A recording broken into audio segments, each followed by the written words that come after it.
Hey guys, it's Mike here, and in this video, I want to discuss something with regard to Yamcha, one of the most memed and clowned on characters in the Dragon Ball franchise. Now, in the past, I've done videos such as the first one that you guys can see in the top right corner and down below in the description, which is why Yamcha isn't weak, going in depth into his history of power. And I also did another video about why everyone is wrong about Yamcha versus the Cyberman, which is one of three major things that he tends to get clowned on for in this franchise. That one, with his death at the hands of the Cyberman, where he supposedly lost, but it was actually a draw after he had beaten that guy down and he blew himself up at the last second, and another one being, well, how Vegeta stole his girl, which again, isn't really what happened if you actually look into the story, and maybe something I'll do a video about in the future. But the third one, which I'm talking about now, is how Yamcha got owned by 300 times gravity. However, with that being said, I'm going to go really in-depth into the episode in which this took place. It is an anime exclusive scene, and explain in depth exactly why everything that happened there makes perfect sense, and in fact, it's actually quite impressive. So let's do that right now, where I open up that episode right here. And we could see that Yamcha, in the 3 years leading up to the coming of the androids, he was training so that he can combat them. Now, during this time, Vegeta was training under 300 times gravity in the special ship and gravity chamber that was made for him by Dr. Brief, which I'll be getting into soon. Yamcha was out training outside, and then he goes and he looks inside to see Vegeta in 300 times gravity. Now notice, Vegeta is struggling immensely when he's in here. He could barely even move. And not just that, but he starts to have some serious trouble. For instance, he's fighting against, well, if you want to call it a fight, these robots that were made, these kind of mini drones that were made for him by Dr. Brief, where he goes to blast them, but they have force fields which allows them to reflect the blasts, and Vegeta is struggling to even get out of the way. He can't even really fly in the air. He has to drop back down to the ground because staying in this gravity is immensely difficult. And I'll get into exactly why that is. Yamcha and Puar are able to see this. Eventually, Vegeta gets hit by his own blast, and it's so immense that and intense that Yamcha gets knocked back. At this point, Vegeta struggles to his feet, unleashes his explosion type of burst technique, and destroys the machines. But this is something that nearly takes Vegeta out in the process. One of many instances where Vegeta nearly dies in this chamber. Now, Vegeta is a Saiyan, so he's able to get the benefit of Zenkai boosts and other benefits with his biology that allow him to, well, be able to overcome the active threat of gravity. Now, I actually talked about in a video in depth how Zenkai boosts work, which you guys could see in the top right corner and also down below in the description and just on my channel under recommended videos playlist. It is a very in-depth video explaining how the Saiyan biology is able to overcome the greatest threat at the time, sometimes environmental, like in this case. Now, not just that, but also let's see what happens next. Yamcha, he sees what Vegeta was enduring, and he then in turn decides to try and replicate it himself. He hits the 300 gravity right here, and immediately it hits him hard. He's barely able to stand up, but he does for a little bit of time before being brought down to the ground. He's obviously struggling, he's suffering. He's never endured anything like this at all. And it takes everything in his power to reach over, to crawl over, and finally turn off the machine before he collapses on the ground. Now, again, a lot of people clown on him for this, especially with regard to scenes like this where he's writhing in agony, where he could barely do anything. But let's think about it like this, for instance. Yamcha does not have extended experience training under higher degrees of gravity comparative to Vegeta. Of course, Vegeta was born in a planet where it has 10 times gravity. He was naturally more attuned to higher gravity than Yamcha, a human, an earthling with 1g of gravity. With that being said, Yamcha only trained under higher gravity for a short period of time when he was on King Kai's planet. He trained under 10 times gravity with King Kai. Now, when Yamcha arrived, he was much more powerful than Goku when Goku initially arrived. Goku only had a power level of about 416. Yamcha's power level was about 12 to 1500 at this point in time. So he had the advantage there, but he didn't train anywhere near as high as 300 times gravity. That is a 30 times increase that he had no real expectation of how he could overcome that comparative to what he did here. Now let's also think about this. Vegeta, well, he didn't just start in 300 times gravity like the dialogue earlier with Yamcha might have led us to believe. After all, he actually, if you go into the anime, he started with a lower amount. 150 times is what we see here, but he might start at 100 times. He might start at even lower than that to catch up to Goku.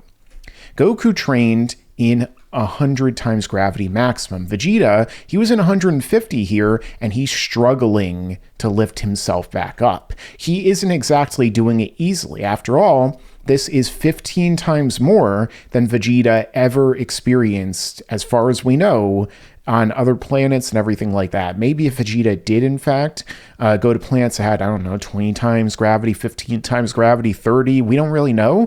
But all we know is that he's been under 10 times gravity, just like King Kai's planet, just like Yamcha. So Yamcha went from 10 times to 30 times the gravity of his highest amount at the time. 10 times the gravity of the Earth, 30 times the gravity of King Kai's planet, where he also had a dead spiritual body at the time, which is more durable and capable than his human form that he went to be under. And Vegeta, he went to 150 and built himself up to 300, and even then he was barely able to do a lot under it. Another thing is, too, Vegeta is far more powerful here than Yamcha was when Yamcha went to undergo this gravity training. Vegeta's power level was in the low millions on Namek after he was given the Zenkai boost after he was blasted through by Krillin, and he scaled up to Frieza's third form when he was healed, and then, of course, Frieza was stronger in his second form. Yamcha, he only trained, again, under King Kai for a number of months before returning to the Earth, and then we just see him training on his own under regular gravity on Earth for a little bit. So there's no real indication of just how strong Yamcha is, tens of thousands, maybe even low hundred-ish thousand, but we do have an indication from Piccolo where he trained for even shorter amount of time than Yamcha. And when he went and was revived and went to meet Nail, Nail told him that he had a massive amount of power. It's unbelievable amounts of power. And remember, Nail could believe a lot considering that he had fought Frieza, who had 530,000 power level. And he also sensed the power of, for instance, Goku when he was battling against Ginyu. Goku had a power level of 90,000 and ramped it up to 180. But therein also lies one of the biggest things here as well, in terms of with regard to how gravity training actually works. I have a full video where I went in depth into gravity training and explaining it in the video in the top right corner as well with Plague of Gripes, where we discussed in depth how it works. And the fact of the matter is that gravity training isn't just physical strength. It isn't that you have a certain power level, so you're automatically attuned to being able to train that gravity. Otherwise, Vegeta in the Buu saga wouldn't have been training as a Super Saiyan in the exact same amount of gravity that he's training right here before he's even really attuned to it.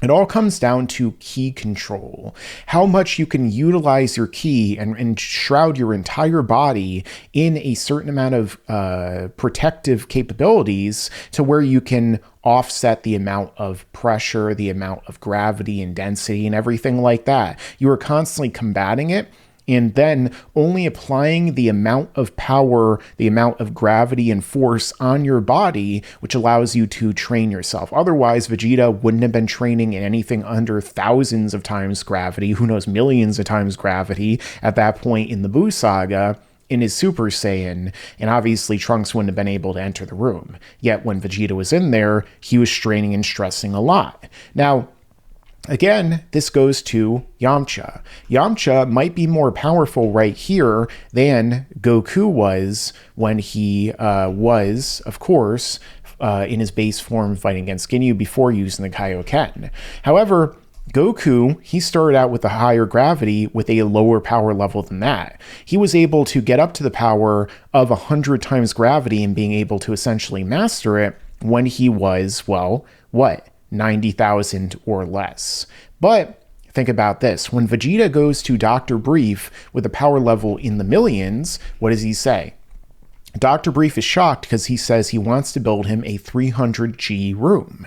And so Vegeta says, I heard Kakarot trained under the force of 100 Gs. Well, I can undergo triple that. But if gravity was simply a matter of power level, right?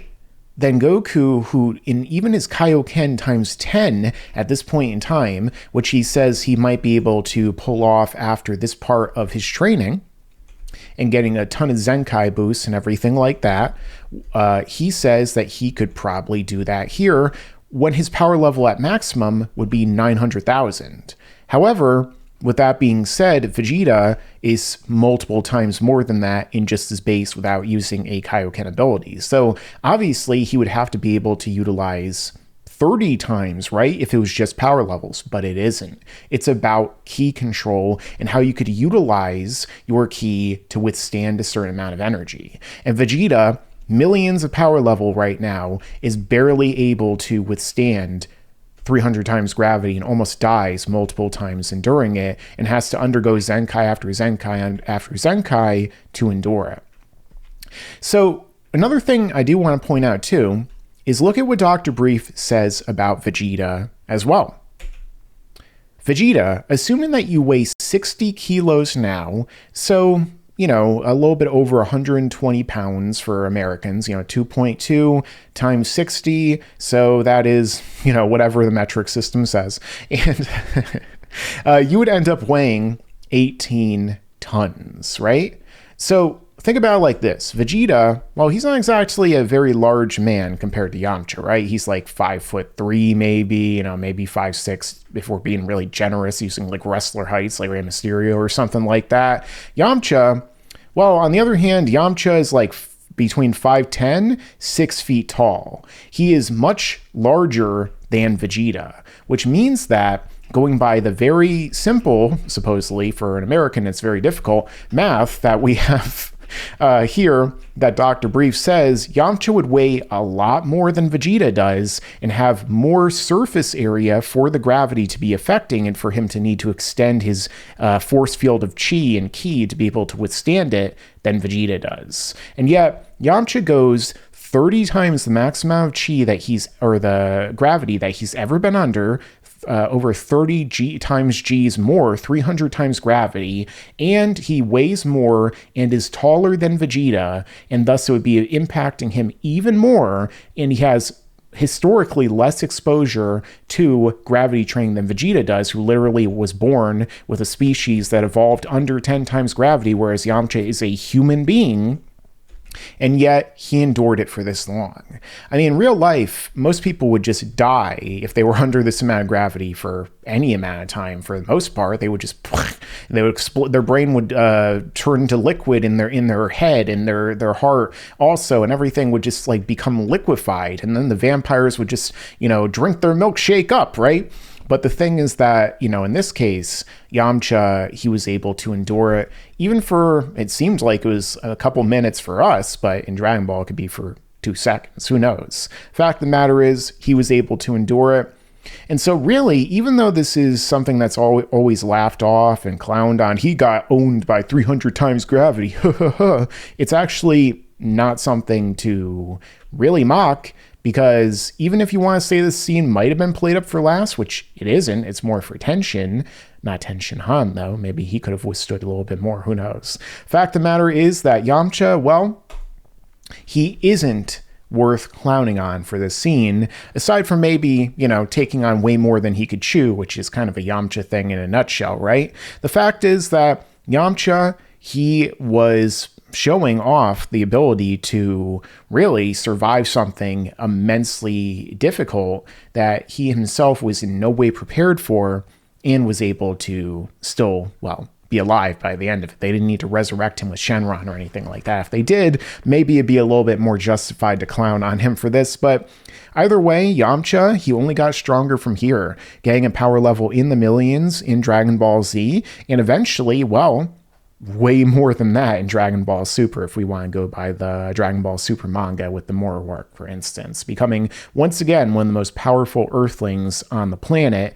And we saw just how strong a lot of them were in Dragon Ball Super, whereas he was just being memed off to the side. So with that being said, this is why I think that everyone gets this wrong about Yamcha in this Gravity. He is by far showing off something that's actually impressive, even if the thinking skills there weren't quite as much.